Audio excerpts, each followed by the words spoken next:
Hi, it's me again with CorelDraw tips and tricks. And earlier today, I was trying to help somebody set their rulers so they can see them better. And I did one thing, and then I contacted my mentor, Roy Brewer from Engraving Concepts, and the man still is the man.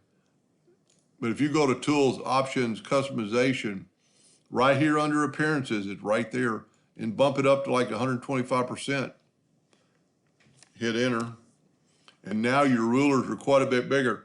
Now you've lost two tools, but they're right there. Everything up here on your menu bar and your toolbar is here, but your tools down on this side are gone.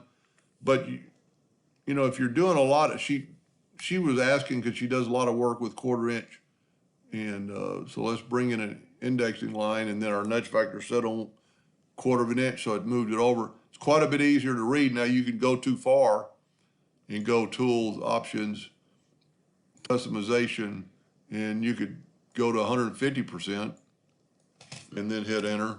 And you've lost quite a few tools. Now your toolbars up here are still the same. You know, your pick tool, your nudge tool, and your, everything's the same.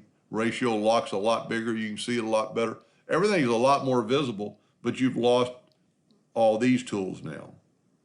Now, you can move these tools, and I might even do it later where if you want to do that, you could sync all these tools on a header, or you can, well, I don't know if you're going to have room up here, but that is quite a bit bigger. But I wouldn't go, my suggestion would just be to go to 125%. Default, so right here, if we set it to default, it's 100. But you could click it to that first click, be 125, and then hit Enter, and it's quite a bit bigger. Anyway, I hope that helped. Thank you for watching.